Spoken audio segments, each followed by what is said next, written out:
Hi guys, today we're going to talk about moving through the ball in softball and baseball. As coaches, we ask you guys to move quickly through the ball on the infield and outfield so we can make the play at the plate. However, we do not appreciate how much single leg strength that takes to be able to make that play efficiently. So while we are off on our coronavirus seclusion, there are two important things you can do at home to make your fielding speed better without even going to the field. So when I look at moving through the ball, I'm going to step forward with my left leg and my left glove, and we are asking you to reach, come through, pop, and throw.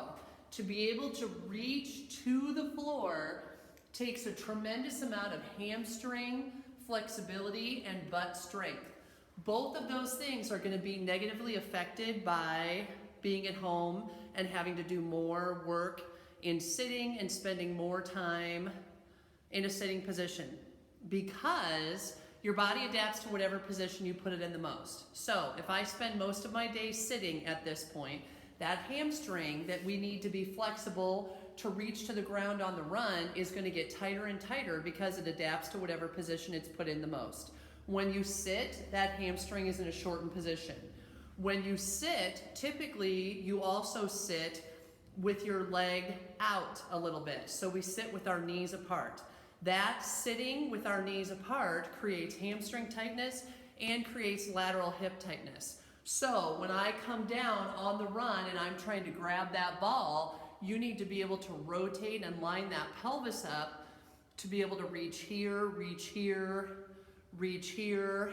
And if that is restricted, you won't be able to do that, and you're going to be off balance and not be able to get to the ball. So that mobility is huge. So from a mobility perspective, a way to fix that is to stretch it. So in standing, if I put one foot up on a step or a chair, I bring my toes up, I keep my knee bent, I stick my butt out, and I'm going to rotate through around as far as I can, trying to rotate through that pelvis. You should feel a stretch here and a stretch here. I'm going to rotate through, come back.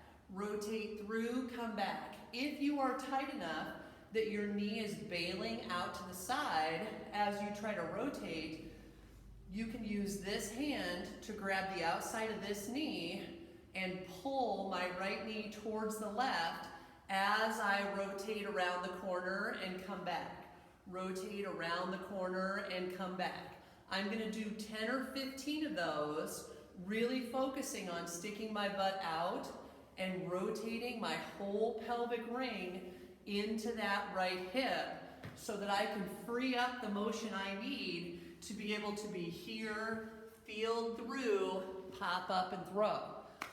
If we look at the strength side of this, that's basically a single leg forward reach in space. You have a majority of your weight on that front fielding leg and you're moving as quickly as you can.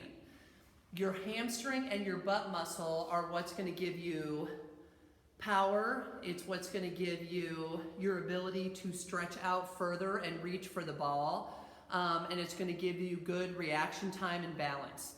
So to strengthen that muscle specifically for fielding on the run, we're going to put one foot up on a chair or on a step. I'm going to stretch out to that fielding on the run position, and I'm going to do a single leg dip where I reach forward in space to the floor. Single leg dip, reach forward in space to the floor.